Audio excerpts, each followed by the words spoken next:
Halo para pendengar, dimanapun kalian berada. Selamat datang kembali di konten detail kecil Gintama part ke-6. Dan di konten kali ini bakal berisi detail dari episode ke-73 sampai episode 90. Nah, buat kalian yang pertama kali nonton konten Gintama ini, gue sangat menyarankan untuk nonton part satunya dulu sebelum kalian nonton video ini. Dan satu lagi, kalau berkenan, tolong bantu gue dengan like dan share video ini agar video ini bisa direkomendasikan YouTube dan banyak yang nonton. So, langsung aja, mari kita mulai dari episode ke-73. Di episode ini hanya ada satu referensi, yaitu ketika mereka makan jamur, dan di sini Gintoki dan Kagura cosplay jadi Mario dan juga Luigi. Masuk ke episode 74, sepanjang episode ini adalah parodi dari manga Kochikame untuk memperingati 30 tahun Kochikame di majalah Shonen Jump. Episode ini bercerita tentang virus yang membuat alis semua orang menyatu, sama seperti alisnya karakter utama di manga Kochikame. Lalu salah satu zombie ada yang berteriak kata Lasale, yang adalah nama pengisi suara karakter Yotsu di anime Kochikame, yaitu Lasale Ishii.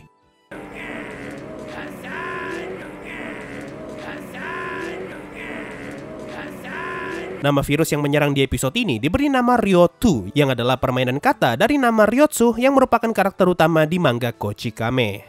Sebenarnya masih ada beberapa referensi Kochikame lagi, tapi karena gua nggak begitu paham, jadi mari kita skip aja. Masuk ke episode 77, Gintoki dan yang lainnya datang ke dojo untuk menyelamatkan Otae, lalu mereka berhadapan dengan para penjaga dojo itu. Nah, setelah keempat penjaga itu memperkenalkan diri, Gintoki ngomong, "Kalian emangnya siapa? Apanya 100%? Yagyu 100%?" Nah, kalimat ini merefer ke nama pemimpin dari keempat penjaga itu, yaitu Ayumu Tojo, yang nama belakangnya sama dengan nama salah satu karakter di anime Ichigo 100%, yaitu Aya Tojo. Lalu scene pun berpindah dan kita diperlihatkan neneknya Yagyu yang mencoba masakan buatannya Otae dan dia ngomong, "Ini semua hitam, apa kau kira ini Soul Society?" Nah, kalimat ini sudah jelas merefer ke anime Bleach, di mana semua Shinigami penghuni Soul Society menggunakan seragam berwarna hitam. Lanjut ke episode 79, di episode ini Kondo lagi buang air besar dan ternyata kamar mandinya kehabisan tisu. Kondo pun ngomong, kondisi ini sama seperti ketika Garma ditembak di bagian belakang oleh White Base. Nah, kalimat ini merefer ke karakter Garma Zabi dari Lagi dan Lagi anime Gundam. Di episode ini juga, ketika semua orang bingung untuk mencari benda pengganti kertas tisu, di sini Gintoki memperkenalkan dirinya sebagai The Cone of Bad Hair. Ini adalah parodi dari karakter Cone Cagliostro di movie Lupin 3 The Castle of Cagliostro. Masuk ke episode 82. Di episode ini, Gintoki pergi ke sebuah desa untuk membasmi para monster yang dapat berubah menjadi emas ketika dikalahkan. Lalu, setelah sekian lama, muncul karakter si pangeran alien dan dia malah ditinggal begitu saja. Nah, setelah ditinggal, karakter ini ngomong, "Aku sudah jarang muncul dan seperti ini aku diperlakukan, aku bisa saja pindah ke The Gray Man." Gua nggak paham apa maksudnya pindah ke The Gray Man, tapi intinya kalimat ini merefer ke salah satu judul shonen jadul yaitu The Gray Man. Dan setelah Orochi berhasil dikalahkan, tubuh asli Orochi pun berubah menjadi Phoenix. Nah, model karakter Phoenix di scene ini merupakan parodi dari ilustrasi Phoenix di manga buatan Osamu Tezuka yang juga berjudul Phoenix. Lalu setelah Phoenix pergi, si kepala desa mulai bersedih dan Gintoki menghibur orang itu dengan ngomong, "George pernah mengatakan padaku, terkadang hal yang simpel dalam hidup dapat memberimu kebahagiaan." Kalimat ini Gintoki ambil dari lagu berjudul Road karya George Takahashi. Intinya lagu ini bercerita tentang seseorang yang merasakan kebahagiaan karena tidak ada sesuatu yang terjadi. Masih di episode yang sama, kali ini Gintoki datang menyelamatkan pacarnya Kimiko. Dan Gintoki ngomong, "Siapa aku? Ya benar, aku adalah..." Belum selesai ngomong, Gintoki malah ketimpa Kimiko yang barusan turun. Nah, apa yang coba Gintoki sebutkan di sini adalah parodi dari salah satu kalimat milik komedian Ken Shimura ketika dia berperan sebagai orang tua yang aneh. Nanda Chimi wa tte ga? So desu. Watashi ga... Kimiko! I have a plan here. Nanda kimi wa?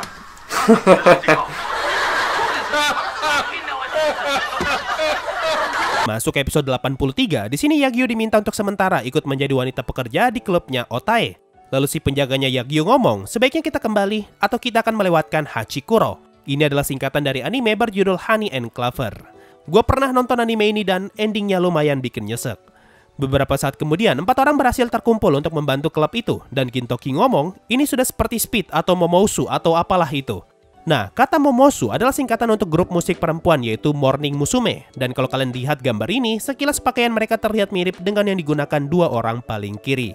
Setelah tamu terhormat datang, 2 orang itu malah pingsan sehingga ngebuat Gintoki dan Shinpachi harus turun tangan. Karena Gintoki tidak mau ketahuan, dia pun mengubah bentuk wajahnya sambil berkata, "Maodaichi ngomong di TV, kalau kau bergumam, maka tidak akan ada yang mengenalimu." Nah, nama Maodaichi merefer ke artis Jepang bernama Maodaichi. Lanjut ke episode 84, kita diperkenalkan dengan karakter detektif bernama Heiji Kozenigata. Ini adalah nama yang diambil dari karakter fiksi Jepang yaitu Heiji Zenigata. Lalu di scene berikutnya, kita diperlihatkan sebuah bom yang mau meledak dan si Heiji menyebutkan nama Haji. Nama ini adalah plesetan dari karakter pembantu si Zenigata yaitu Hachigoro. Di episode ini juga lagi dan lagi ada referensi ke drama Jepang berjudul Abunai Deka, yaitu ketika Heiji ngomong kalau dia ingin terlihat seperti Taka.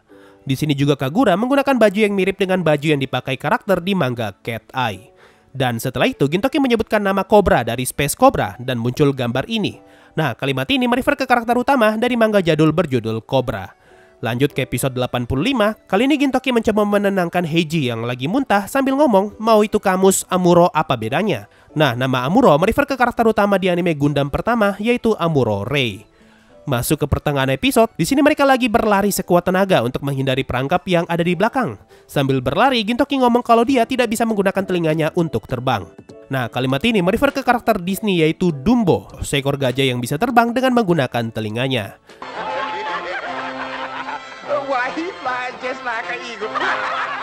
Next ke episode 86, di sini Sogo bertemu dengan kakaknya dan dia memperkenalkan Gintoki sebagai temannya. Gintoki pun bersedia untuk ikut dalam skenario ini setelah dia ditraktir es krim dan Gintoki memanggil Sogo dengan nama Soichiro Yagami. Nah, nama Soichiro Yagami adalah bapaknya Light Yagami dari anime Death Note. Kalimat berikutnya pun masih sama, kali ini Gintoki memanggil Sogo dengan nama Takeshi Kaga yang adalah nama host di acara TV Jepang bernama Iron Chef. Scene berikutnya, kita diperlihatkan Gintoki yang terpaksa harus makan es krim yang telah diisi sambal oleh kakaknya Sogo. Lalu setelah dimakan, Gintoki meneriakkan nama Nausicaa. Ini karena pengisi suara kakaknya Sogo adalah orang yang sama dengan yang mengisi suara karakter Nausicaa di anime Nausicaa The Valley of the Wind, yaitu Sumi Shimamoto. Kemudian pindah ke scene ini, di sini kakaknya Sogo lagi memegang kantong dengan gambar Bleach, Naruto, dan juga bonekanya Chopper. Lalu di tangan kakaknya Sogo terdapat tato yang sama dengan tatonya Nami. Nah, kalau kalian perhatikan tulisan di tas itu adalah logo untuk acara Jump Festa, yaitu sebuah pameran anime yang diadakan oleh Shueisha dan mayoritas yang dipamerkan adalah judul-judul dari majalah Shonen Jump. Lalu setelah itu, kita diperlihatkan Gintoki yang lagi menggunakan topinya Chopper dan Sogo yang menggantung kacamatanya Usopp di lehernya. Di sini juga kita diperlihatkan scene flashback Sogo yang lagi menggambar di tanah. Nah, apa yang Sogo gambar di sini adalah gambar karakter Spoo dari acara anak-anak berjudul Okasonto Isho. Lanjut ke episode 89. Episode ini dibuka dengan Gintoki yang terbangun di dalam ruangan gelap dan bertemu dengan sosok berwujud manusia yang ternyata adalah pedang kayunya Gintoki. Nah, scene ini merupakan parodi anime Bleach di mana Ichigo juga pernah bertemu dengan wujud manusia dari pedangnya yaitu Zangetsu. Lalu setelah gagal meyakinkan Gintoki untuk belajar jurus ultimate, ibu dari pedangnya Gintoki pun datang dan ikut meyakinkan Gintoki. Hingga akhirnya bapak pedangnya pulang dan dia menggunakan jurus ultimate bernama Jack Nicol Cannon yang diambil dari nama aktor Jack Nicholson. Scene pun berpindah dan sekarang adalah gilirannya Shinshen Gumi yang berada di dalam ruangan putih. Di sini mereka bertemu dengan seorang perempuan berambut orange yang sudah jelas adalah parodi dari karakter Orihime di anime Bleach. Lalu beberapa saat kemudian muncul karakter yang memparodikan Ichigo dengan topeng hollow-nya. Di episode ini juga mata Sogo berubah menjadi ungu sama seperti di episode tentang kumbang di mana ini merefer ke Kamen Rider Den-O. Dan terakhir masuk ke episode 90. Episode ini dibuka dengan scene berwarna hitam putih, di mana kita diperlihatkan Madao yang merokok dan bertemu dengan seorang penari berbaju merah. Nah, scene ini adalah parodi dari opening scene di film Sin City, di mana karakter perempuan di film itu diperankan oleh Jessica Alba. Makanya di scene Gintama, perempuan berbaju merah itu dipanggil Jessica. Jessica, それが女神の名前らしい. Care for a smoke? Sure. Take one. Dan terakhir, episode ini ditutup dengan scene Gintoki yang tiba-tiba berubah menjadi Tome Ningen atau manusia tak terlihat. Gintoki yang panik segera membangunkan Kagura dan Kagura ngomong, "Apa? Manusia tak terlihat akhirnya muncul? Tapi bukannya manusia tak terlihat tidak dapat muncul?" Mendengar kalimat itu, Gintoki membalas, "Berhentilah ngomong seperti Mi dan Kei." Nah, kalimat ini merefer ke grup penyanyi Jepang bernama Pink Lady, di mana kedua membernya bernama Mie dan Keiko Masuda. Lalu apa yang Kagura katakan di scene ini diambil dari lirik lagu Pink Lady yang berjudul Tome Ningen atau manusia tak terlihat, yaitu yang tak bisa muncul, sang manusia tak terlihat. So, itu tadi semua detail yang berhasil gue cari dari episode 73 sampai episode ke-90 Gintama. Kemungkinan part berikutnya bakalan mengambil detail sampai episode ke-100 lebih. Oke, mungkin itu saja untuk video kali ini. Makasih semua yang sudah mendengarkan sampai di titik ini. Sampai jumpa di video berikutnya, dan bye-bye!